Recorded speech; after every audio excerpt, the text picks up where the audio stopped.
आज का हमारा लेक्चर होने वाला है ट्रिग्नोमेट्री पे। ट्रिग्नोमेट्री का लेक्चर नंबर 1 है।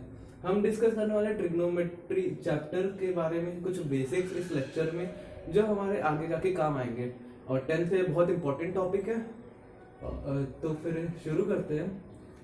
ट्रिग्नोमेट्री दो शब्दों से मिलकर बना है, ट्रिग्नो और मेट्री। ट्रिग्नो का मतलब है ट्राइंगल, मेट्री का मतलब है मेजरमेंट। ठीक है, मैं शॉर्ट में लिख रहा हूँ कि लेकिन आप समझ जाइएगा। मेजरमेंट और ट्राइंगल का जो मेजरमेंट होता है उसे हम ट्रिग्नोमेट्री कहते हैं। ठीक है, क्लास 9th में, 8th में, 7th में बहुत सारे ट्राइंगल्स के बारे में हमने पढ़ा है। Scalene triangle, right angle triangle, equilateral triangle, isosceles triangle. But इस बार हम क्लास 10th में इस राइट एंगल ट्राइंगल के बारे में बात करने वाले इस ट्रिग्नोमेट्री चैप्टर में। तो राइट एंगल ट्राइंगल के बारे में मैं कुछ बता देता हूँ। ये एक ऐसा ट्राइंगल है जिसका एक साइड जो रहता है वो राइट एंगल रहता है और राइट एंगल के अपोजिट वाले साइड को हम हाइपोटेनियस कहते हैं। ठीक है, और जो दूसरे साइड्स होते हैं वो परपेंडिकुलर और बेस होते हैं।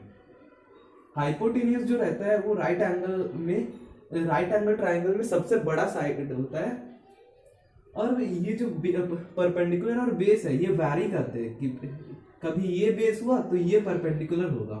मैं ऐसा क्यों कह रहा हूँ ये आपको थोड़ी देर में पता चल जाएगा। अब जब हम इनके बारे में बात कर चुके हैं तो अब मैं आपके साथ एक एक्सपेरिमेंट करना चाहता हूँ। हम लेट 2 डिजिट्स ले लेते हैं, 2 डिजिट्स ले लेते हैं। वो डिजिट हम ले लेते हैं, एक है डिजिट P और दूसरा डिजिट है B। ठीक है, अब ये जो 2 डिजिट्स हैं इनसे हम कितने रेशियोज बना पाएंगे एक बार ट्राई करके देखते हैं। रेशियोज का मतलब मैं बता देता हूँ कि समझिए 5:2 यहाँ पर लिखा हुआ है तो हम इसे 5/2 लिख सकते हैं। तो ये डिवाइड के फॉर्म में हम ये दोनों नंबर को कितने बार लिख सकते हैं। तो एक बार हम ये जो B है इसे हम एक बार डिनोमिनेटर में लिख के देखते हैं। तो ये वाला P जो है वो बचा है तो P को लिख दिया। अब एक बार P को हम डिनोमिनेटर में लिख देते हैं, फिर हमारा ये लेटर बचा है B, तो B को हमने न्यूमरेटर में लिख दिया। तो यहाँ पर देखने को मिल रहा है कि हमने P और B को यूज कर लिया है और हम सिर्फ 2 रेशियोज फाइंड कर पा रहे हैं। लेकिन वही अगर यहाँ पर 3 रेशियोज हुए तो अब एक बार देखते हैं 3 रेशियोज करके, मतलब 3 डिजिट से। इस बार P B हो गया है और इस बार हम ले लेते हैं H। ठीक है, कि हमें इजी हो आगे जाके, हमने H ले लिया। अब मैं चाहता हूँ कि आप सभी अपने खुद से वीडियो पॉज करके खुद से एक बार इसके रेशियोज इस वाले फॉर्म में आप कितनी बार इसे बना पा रहे हैं वो एक बार बना के देखें, और होप आपने सभी ने ये सब किया होगा। तो अब शुरू करते हैं।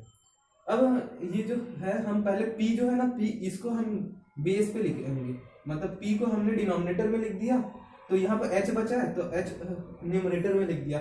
एक और बार B लिख देते हैं और P तो डिनोमिनेटर में है। हमने ये तीनों को एक बार यूज कर लिया और हम अब P की जगह अब हम H लिख देते हैं। हमने एक बार H लिखा तो ये P बच गया तो P लिख देते हैं, और फिर एक और बार H लिख देते हैं क्योंकि यहाँ पर B भी बचा हुआ था। अब हम B को यूज करते हैं क्योंकि हमने P यूज कर रखा है, H यूज कर रखा है। अब एक बार B यूज करते हैं। B को यूज किया तो यहाँ पर P बचा था और एक H बचा है, सॉरी हाँ H बचा है। तो देखने को मिल रहा है कि इतने मतलब ये जो 3 डिजिट्स है P, H और B, इन तीनों से हम कितने रेशियोज फाइंड कर पाए हैं। इन तीनों से हम 6 रेशियोज फाइंड कर पाए हैं। ठीक है, अब हम ये जो P, H और B को है इसे हम मान लेते हैं कि ये जो P, H, B है इसमें जो ये P है इसे हम परपेंडिकुलर मान लेते हैं, इसे हम हाइपोटेनियस मान लेते हैं और इसे हम बेस मान लेते हैं। हाँ, इस वाले ट्रायंगल से अब हम इसे रिलेट करते हैं तो देखने को मिल रहा है कि हमें यहाँ पर 6 रेशियोज मिल गए हैं, परपेंडिकुलर, हाइपोटेनियस और बेस का। और उन 6 रेशियोज को हम क्या कहते हैं, उन 6 रेशियोज को हम T रेशियोज कहते हैं। T रेशियोज का फुल फॉर्म क्या है, ट्रिग्नोमेट्रिक रेशियोज। ठीक है, अब देखने को मिल रहा है कि अब एक बार इन्हें सबको एक बार बोल के देखते हैं कि hypotenuse upon perpendicular H/P hypotenuse upon perpendicular, base upon perpendicular, perpendicular upon hypotenuse, base upon hypotenuse, perpendicular upon base और हाइपोटेनियस अपॉन बेस, इतना हो गया। अब जैसे कि बहुत मतलब जब भी हम कुछ चीज फाइंड करते हैं तब हम उनका नाम देते हैं, जैसे कि ये वाला formula two P square plus B square, इस फॉर्मूला का भी नाम है, इस फॉर्मूला को हम कहते हैं पीटी थ्योरम, मतलब पीटी कहते हैं, पीटी का फुल फॉर्म है पाइथागोरस थ्योरम। तो वैसे ये जितने भी रेशियोज हमने अभी फाइंड किए इनके भी नाम है। तो चलिए अभी यहाँ पर इनके नाम लिख लेते हैं। मैं ऑर्डर में लिखूंगा कि आप सभी को ये सब क्लियर हो। यहाँ पर पहले लिख देते हैं P बाय एच। ये क्या है? P है हमारा परपेंडिकुलर, H है हमारा हाइपोटेनियस। P बाय एच क्या होता है? P बाय एच होता है साइन थीटा। ये बस इसका नाम है, इसे हम ऐसा कह सकते हैं कि P by h sine theta होता है, परपेंडिकुलर अपॉन हाइपोटेनियस। वैसे ही B बाय एच ये क्या होता है? Cos theta. यहाँ पर B क्या है? B है हमारा बेस। हम और फिर जब अब P अपॉन बी, ये परपेंडिकुलर है, ये बेस है, परपेंडिकुलर अपॉन बेस क्या होता है? ये होता है हमारा tan थीटा। अब यहाँ पर 3 रेशियोज हमने लिख दिए और 3 बचे हुए हैं, और तीनों को लिख लेते हैं यहाँ पर। अब लिखते हैं h by P. h by P क्या है? हाइपोटेनियस अपॉन परपेंडिकुलर को हम कहते हैं कोसेक थीटा। यहाँ पर h बाय बी कर लेते हैं, हाइपोटेनियस अपॉन बेस, ये क्या होता है? इसे हम सेक थीटा कहते हैं। और यहाँ पर P by B by P करते हैं, बेस अपॉन परपेंडिकुलर, और ये क्या होता है? हमारा कॉट थीटा होता है। ये सब इनके नाम है, जैसे परपेंडिकुलर अपॉन हाइपोटेनियस का साइन थीटा होता है, बेस अपॉन परपेंडिकुलर का कॉट थीटा होता है। ये सब बस इनके नाम है। लेकिन अब प्रॉब्लम होती है कि इन्हें याद कैसे करें, बिकॉज अभी सब कुछ नया होगा आप सभी के लिए, तो इन्हें याद करने का भी बहुत सारे ट्रिक है, और वो ट्रिक मैं भी यूज करता था, बट अभी मेरे को वो सब याद हो गए। बिकॉज अगर आप प्रैक्टिस करते रहेंगे तो ये सब इजीली याद रहेगा। ये सब बेसिक्स है इसकी, और बेसिक्स तो बहुत बेसिक्स होते हैं, आप समझ ही सकते हैं। तो इसका मैं ट्रिक बता देता हूँ कि पंडित बद्री प्रसाद हर बोले, हर बोले, मतलब ये एक ट्रिक है, ये ऐसे ही नहीं है, ये ट्रिक है। पंडित बद्री प्रसाद हर बोले। इसे हम लिखेंगे कैसे? इसे हम लिख सकते हैं P, और ये नीचे हर है, तो इससे हमने H निकाल लिया। यहाँ पर बद्री का हमने B कर लिया, हर का हमने H वापस से निकाल लिया। यहाँ पर प्रसाद से वापस से हमने P ले लिया, और बोले से हमने वापस से B ले लिया। यहाँ पर डिवाइड का साइन लगा दिया। देखो हमें 3 रेशियोज मिल गए। इसे हम साइन थीटा कहते थे, इसे कॉस थीटा कहते थे, और इसे टैन थीटा कहते थे। अब देखने को मिल रहा है कि आपने कुछ गौर किया होगा कि जो हमारा साइन थीटा है, साइन थीटा वो होता है कॉस थीटा, मतलब उसे हम लिख सकते हैं 1 by cos theta, cosec theta, sorry cosec theta. और मैं ऐसा क्यों कह रहा हूँ आपको मैं बता देता हूँ। जैसे परपेंडिकुलर अपॉन हाइपोटेनियस हमारा होता है साइन थीटा, और हाइपोटेनियस अपॉन परपेंडिकुलर ही होता है हमारा कॉसेक थीटा। तो अगर मैंने इसे 1 बाय एच बाय पी लिख दिया, तो जो P है वो ऊपर चले जाएगा, तो ये P बाय एच हो जाएगा। और P बाय एच क्या है हमारा? ये है हमारा साइन थीटा, इसलिए मैं ऐसा लिख रहा हूं। ऐसी ही रिलेशन है, जैसे कॉस थीटा को हम लिख सकते हैं 1 बाय सेक थीटा, क्योंकि ये रेसिप्रोकल है। रेसिप्रोकल इन द सेंस में कहना चाहता हूं कि अगर 5 बाय 2 का रेसिप्रोकल करना चाहूं तो वो हो जाएगा 2 बाय 5। ठीक है, जो न्यूमरेटर में था वो डिनोमिनेटर में आ गया, जो डिनोमिनेटर में था वो न्यूमरेटर में चला गया। ठीक है, इतना सभी को क्लियर है। अब ये साइन थीटा और कोसेक थीटा हो गया, कॉस थीटा सेक थीटा हो गया, तो अब क्या बचा है? टैन थीटा और कॉट थीटा। ठीक है, अब ये भी वैसे ही है, आप लोग खुद एक बार ट्राई करके देखना। जैसे मैंने यहाँ पर साइन थीटा और कॉसेक थीटा का किया है, वैसे आप cos theta sec theta tan theta cot theta ये सबको एक बार फाइंड करके देखो, तो आपको क्लियर हो जाएगा ज्यादा। अब ये भी रूल आपने पढ़ा ही होगा, ये सब मैं मिटा देता हूँ कि अब आप लोग को ये तो डाउट नहीं है ना कि अब हम लोग को कॉट थीटा को कैसे लिखना है। तो समझ लो, अगर मैं A is equal to B by C है, तो हम इसे ऐसा भी लिख सकते हैं कि C is equal to B by A। ये जो रहता है वो इंटरचेंज हो जाते हैं। तो वैसे ही अगर कॉट थीटा फाइंड करना है तो 1/tan थीटा हो जाएगा, वो यहाँ पर ऐसे इंटरचेंज होके। ठीक है, इतना क्लियर है। अगर सेक थीटा हमें फाइंड करना है तो ये हो जाएगा, इस इंटरचेंज हो जाएंगे, ये यहाँ पर इंटरचेंज हो जाएंगे। ऐसे करके इंटरचेंज करके हम फाइंड कर सकते हैं। जैसे यहाँ पर कॉसेक थीटा फाइंड कर सकते हैं। कॉसेक थीटा क्या हो जाएगा, 1/sin थीटा हो जाएगा। कैसे 1/sin थीटा हुआ, मैंने यहाँ पर प्रूव किया। तो आप भी ये सब प्रूव करके देखना, क्योंकि ये आगे जाके बहुत यूजफुल है।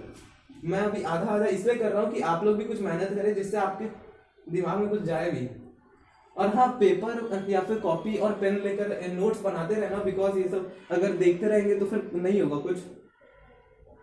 चलिए अब ट्रिक पे वापस आते हैं। तो ये परपेंडिकुलर अपॉन हाइपोटेनियस जो है, जैसे पंडित बद्री प्रसाद हर हर बोले, परपेंडिकुलर अपॉन जो हाइपोटेनियस है वो क्या होता है, साइन थीटा होता है। Base upon hypotenuse cos theta होता है। Perpendicular upon base tan theta होता है। वैसे ही अगर मैं इसको नीचे से ऊपर पढ़ूं तो वो क्या होगा, हाइपोटेनियस अपॉन परपेंडिकुलर। वो मैं वापस से कर देता हूँ। हाइपोटेनियस अपॉन जो परपेंडिकुलर होता है उसे हम कॉसेक थीटा कहते हैं। हाइपोटेनियस अपॉन बेस जो होता है उसे हम सेक थीटा कहते हैं। और base upon perpendicular cot theta. तो हम अब ये मैं मिटा रहा हूँ, ये सब आप नोट करते रहना।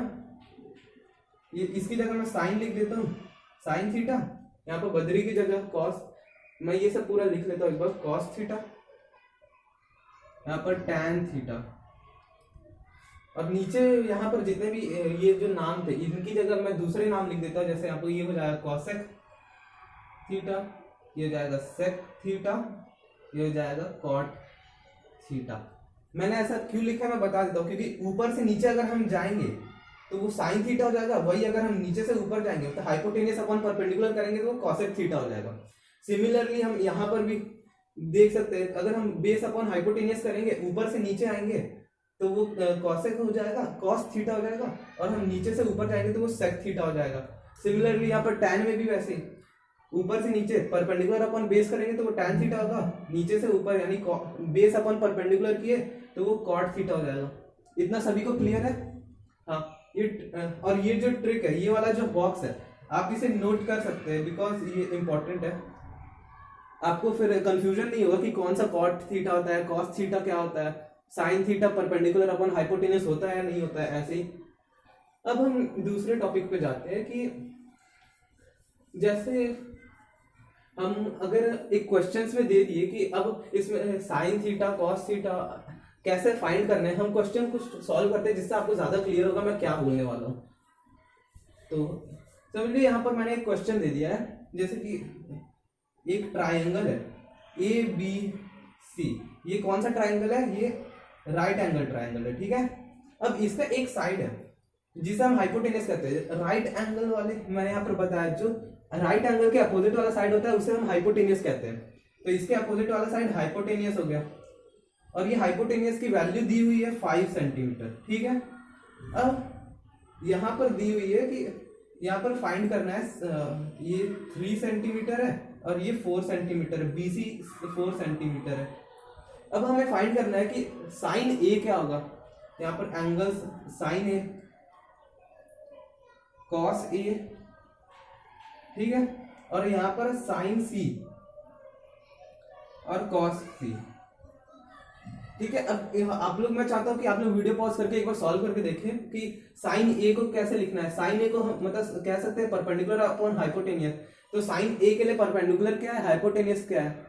तो देख, मैंने जैसे बताया था कि अब मैं बताता हूँ कि ये जो है वैरी क्यों करते हैं, परपेंडिकुलर और बेस वैरी क्यों करते हैं। अगर ये परपेंडिकुलर है तो ये बेस होगा, ये बेस है तो ये परपेंडिकुलर होगा। ये ऐसा क्यों होता है मैं बताता हूँ कि जिस भी एंगल की बात हम करेंगे, नोट करना इसको, कि जिस भी एंगल की हम बात करेंगे उसके अपोजिट वाला जो साइड रहता है वो हमारा परपेंडिकुलर होता है, ठीक है। तो ये परपेंडिकुलर होता है, और हाइपोटेनियस ये था, ये परपेंडिकुलर है, तो ये क्या होगा, ये हो जाएगा बेस, ठीक है। अभी हम एंगल ए के बारे में बात कर रहे हैं, तो ये परपेंडिकुलर होगा कि जिस भी एंगल के बारे में हम बात करेंगे उसके अपोजिट वाला जो साइड रहेगा वो परपेंडिकुलर होगा।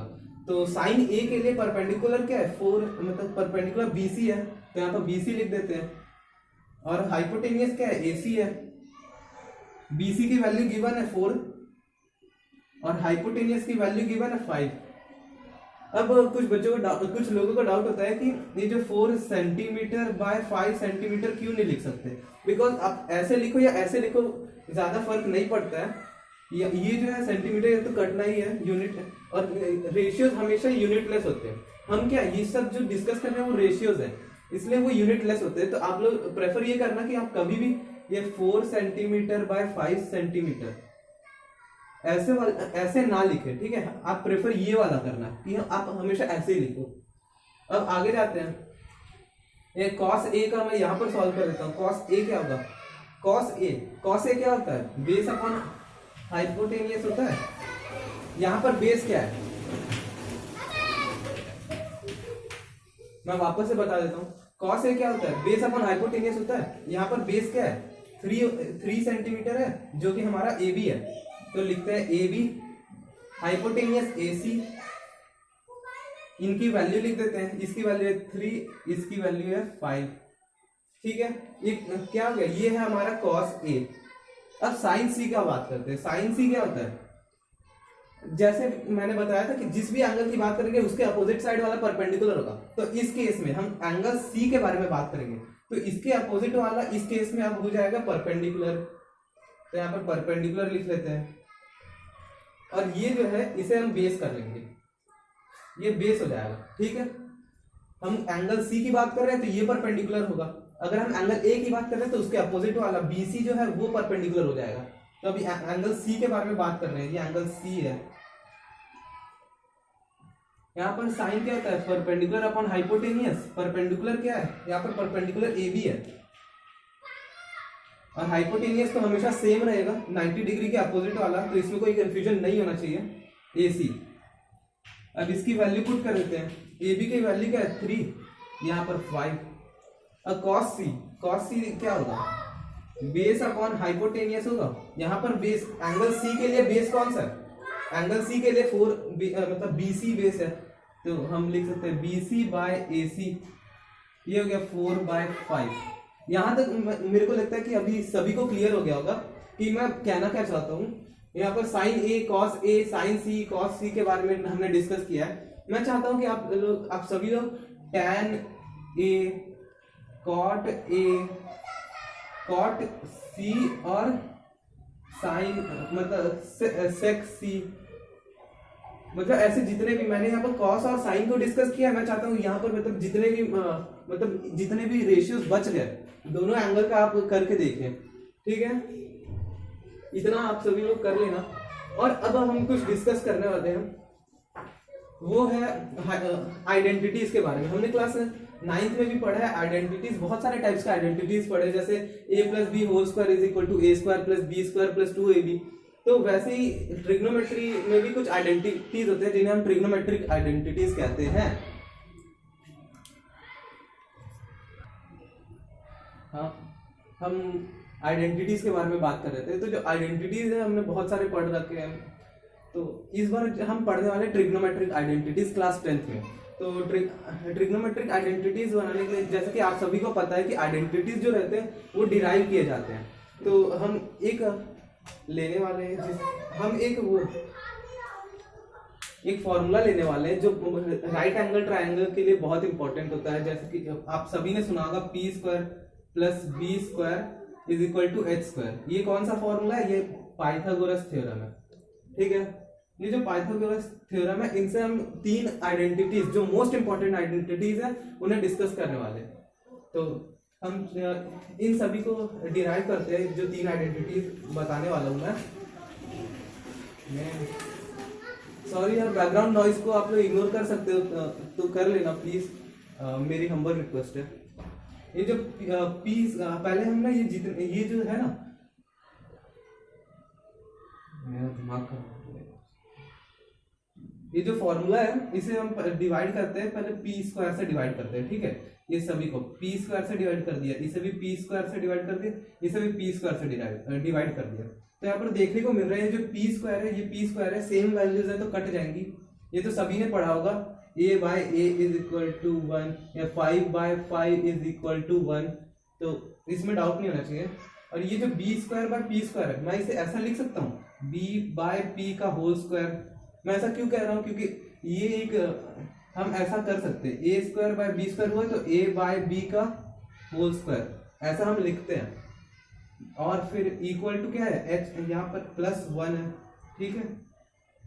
ये H square by P square है, तो हमने जैसे इसको किया है वैसे एच बाय पी का होल स्क्वायर कर देते हैं, ठीक है। ये क्या, अब पी बी बाय पी क्या है, बेस अपॉन परपेंडिकुलर क्या होता है, हम सभी ने पढ़ा है, कॉट होता है। यहाँ पे स्क्वायर है, होल स्क्वायर है, तो हम कॉट स्क्वायर थीटा लिख देते हैं इसको। हम थीटा के ऊपर स्क्वायर क्यों नहीं लगाते, बिकॉज अगर हमने थीटा के ऊपर स्क्वायर लगाया तो कंफ्यूजन पैदा कर सकता है। जैसे कि हमने लिख दिया कॉट 30 स्क्वायर, तो ये हो जाएगा कॉट 900, और ये तो हमने ये चाहा नहीं था, ये आ गया, लेकिन वैल्यू इसकी ये हो गई। इसलिए हम स्क्वायर हमेशा कॉट के बाद लगाते हैं कि हमें कंफ्यूजन ना हो, ठीक है। यहाँ पर हाइपोटेनस अपॉन परपेंडिकुलर क्या होता है, हाइपोटेनस अपॉन परपेंडिकुलर कॉसेक होता है, कॉसेक। यहाँ पर स्क्वायर है तो यहाँ पर स्क्वायर लगा दिया, फिर थीटा। तो ये जो है ये हमारा पहला फॉर्मूला डिराइव हो गया। अब हम ऐसे ही और 2 फॉर्मूला डिराइव करने वाले। आप इसे, मैं ये सब सारे फॉर्मूलाज लास्ट में लिख दूंगा डिराइव करने के बाद, फिर आप सभी नोट कर सकते हैं। अब हमने पी स्क्वायर से डिवाइड किया, अब हम बी स्क्वायर से डिवाइड करके देखते हैं कि हमें बी स्क्वायर से डिवाइड करने के बाद क्या मिलता है। बी स्क्वायर से, इसको भी बी स्क्वायर से डिवाइड किया, ये नहीं होगा, इसको भी बी स्क्वायर से डिवाइड किया, इसको भी बी स्क्वायर से डिवाइड किया, तो ये जो बी स्क्वायर है ये सेम वैल्यूज है तो कट के 1 हो जाएंगी। ये एच बाय बी लिख सकता हूं मैं, एच बाय बी का होल स्क्वायर, ये परपेंडिकुलर अपॉन बेस, इसका होल स्क्वायर, यहाँ +1 देख सकते हो। परपेंडिकुलर अपॉन बेस क्या होता है, tan होता है, tan स्क्वायर थीटा लिख रहा हूँ क्योंकि यहाँ पर स्क्वायर है, +1 इज इक्वल टू ये क्या है, हाइपोटेनस अपॉन बेस, इसको क्या कहते हैं हम लोग, सेक थीटा कहते हैं, सेक थीटा।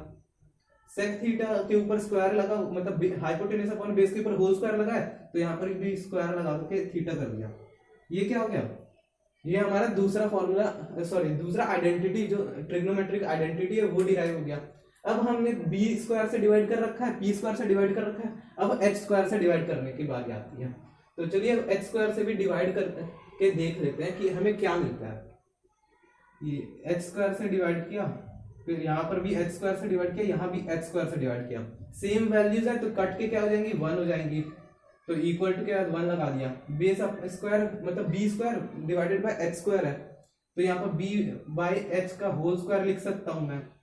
यहाँ पर प्लस का साइन है तो प्लस हो गया, P square by H square है तो पी बाय एच का होल स्क्वायर हो गया। ये क्या होता है, इसको हम साइन थीटा कहते हैं।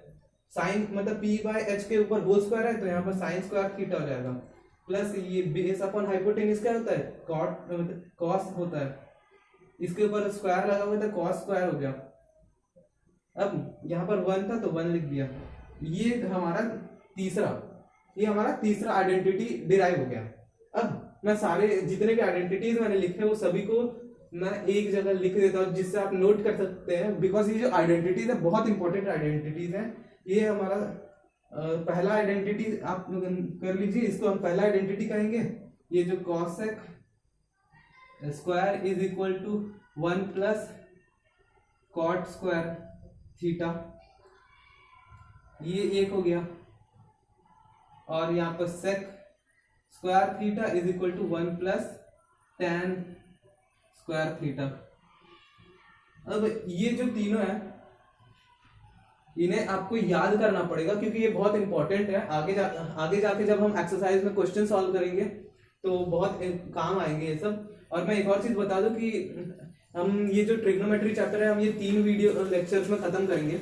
जो पहला वीडियो लेक्चर होगा वो अभी बेसिक्स होगा, फिर जो सेकंड वीडियो लेक्चर होगा उसमें हम ट्रिग्नोमेट्री जो चैप्टर है उसे पूरा खत्म कर देंगे और वो कोर पे हम जाएंगे कि चैप्टर के अंदर आखिर है क्या। और फिर जो तीसरा वीडियो लेक्चर होगा वो PYQ सेशन होगा जिसमें हम सारे जितने भी आज तक PYQ आए हैं ट्रिग्नोमेट्री के हम कवर करने की पूरी कोशिश करेंगे, ठीक है।